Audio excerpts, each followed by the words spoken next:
பொன்னி ரூமில் இருக்காங்க. அப்போ சக்தி வராரு. வந்த உடனே பேசுகிறாரு.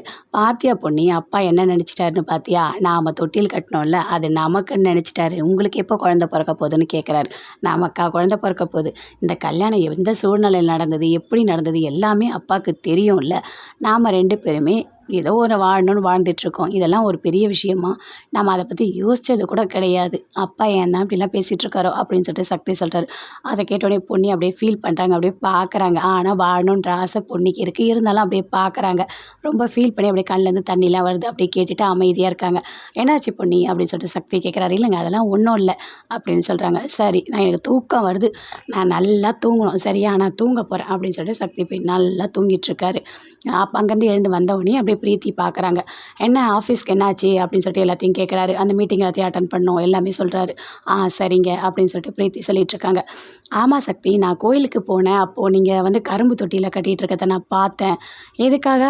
நல்ல வேலை நீங்கள் பொண்ணியை கல்யாணம் பண்ணிக்கிட்டீங்க, ஏற்றுக்க மாட்டீங்களோன்னு நான் நினச்சேன். ஆனால் 2 பேரும் சேர்ந்து வாழ்ந்து குழந்தை வேணுன்ற அளவுக்கு போயிருக்கீங்க. அந்த அளவுக்கு ரொம்ப சந்தோஷமாக இருக்குது நீங்கள் சேர்ந்து வாழறத நினச்சா அப்படின்னு பிரீத்தி சொல்கிறாங்க. நீ வேற பிரீத்தி, எல்லாரும் அப்படி தான் நினைக்கிறாங்க. எங்கள் அப்பா கூட அப்படி தான் கேட்டார். அதெல்லாம் ஒன்றுமே கிடையாது. உஷா அன்றைக்கி குழந்தை இல்லைல்ல, அதனால தான் நானும் பொன்னியும் போயிட்டு குழந்தை அவங்களுக்கு பிறக்கணும்னு நாங்கள் வேண்டிக்கிட்டு பரிகாரம் பண்ணோம். வேறு எதுவுமே கிடையாது அப்படின்னு சொல்லிட்டு சக்தி சொல்கிறாரு. அதை கேட்டோடனே பிரீத்திக்கு பயங்கரமாக சந்தோஷமாக இருக்குது. அப்படியே பார்க்குறாங்க. நல்ல வேலை இவங்க 2 பேர் சேர்ந்துலாம் வாழல, நல்லது அப்படின்னு சொல்லிட்டு சந்தோஷமாக உள்ளே போகிறாங்க. உள்ளே போனோடனே அங்கே எல்லாருமே இருக்காங்க. ஜெயா, சந்திரசேகர் எல்லாருமே இருக்காங்க.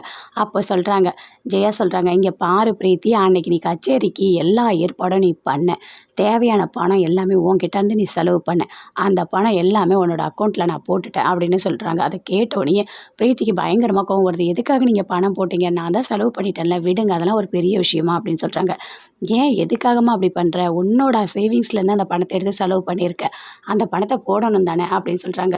இல்லை, நீங்கள் பணத்தை போட்டு என்னை வேற ஒரு ஆளாக நீங்கள் நினைக்கிறீங்களா? நானும் இந்த குடும்பத்தில் ஒருத்தி தான் அப்படின்னு சொல்கிறாங்க. அதெல்லாம் கரெக்டு தாம்மா, பணம் தானே, இதில் என்ன இருக்குது அப்படின்னு சொல்லிட்டு ஜெயா சொல்கிறாங்க. இல்லை இல்லை, எனக்கு அந்த பணம் வேண்டாம் அப்படின்னு பிரீத்தி சொல்கிறாங்க. விடுமா, அதெல்லாம் பெருசாக எடுத்துக்காத, பணம் தானே அப்படின்னு சொல்லிட்டு சந்திரசேகர் சொல்கிறாரு.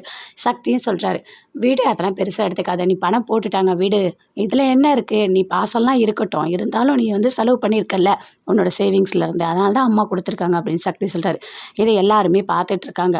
இல்லை, எனக்கு அந்த பணம் வேண்டாம் அப்படின்னு சொல்லிட்டு அந்த பணம் எல்லாமே உங்கள் அக்கௌண்ட்டுக்கு நான் போட்டுறேன் அப்படின்னு சொல்லிட்டு பிரீத்தி சொல்கிறாங்க.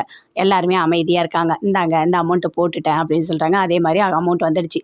ஏன் பிரீத்தி இப்படி பண்ணுற, நீ பணத்தை அப்படியே திருப்பி கொடுத்துட்ட அப்படின்னு சொல்லிட்டு ஜெயா சொல்கிறாங்க. இதில் என்ன ஆண்டி இருக்குது, கண்டிப்பாக நான் இந்த வீட்டோட பொண்ணு தான் அப்படின்னு சொல்கிறாங்க. எல்லாருமே ரூமுக்கு போகிறாங்க. அப்போ அப்படி யோசிச்சுட்டே இருக்காங்க. ஜெயா, என்னாச்சு யோசிச்சுட்டே இருக்க அப்படின்னு சொல்லிட்டு சந்திரசேகர் கேட்குறாரு. இல்லை, பிரீத்தியை பார்த்தீங்களா, ரொம்ப ரொம்ப நல்ல பொண்ணாக இருக்குது, பணத்துக்கு ஆசைப்படாத பொண்ணாக இருக்குது, எனக்கு ரொம்ப சந்தோஷமாக இருக்குது. சக்தியை பிரீத்தி கல்யாணம் பண்ணியிருந்தால் நல்லா இருந்திருக்கும்ல அப்படின்னு சொல்கிறாங்க. அது கேட்டோன்னே பயங்கரமாக கோவம் வருது சந்திரசேகருக்கு. இங்கே பாரு, அதை பற்றி ஒரு வார்த்தை கூட நீ இனிமேல் பேசக்கூடாது, புரியுதா? நீ தூங்கு, உனக்கு நல்லா தூக்கம் வருது, நீ தூங்கு, எதையாவது யோசிச்சுட்டு இருக்காது, எனக்கு ஒரு தூக்கம் வருது அப்படின்னு சொல்லிட்டு போயிட்டு சந்திரசேகர் தூங்குறாரு. எப்போ பார்த்தாலும் பிரீத்தியை பற்றியே பேசிகிட்டு இருக்கிறது அப்படின்னு சொல்லிட்டு சந்திரசேகர் பயங்கரமாக கோவப்படுறாரு. ஜெயா அப்படியே யோசிக்கிறாங்க, பிரீத்தி சக்தியை கல்யாணம் பண்ணால் நல்லா இருக்கும்ல.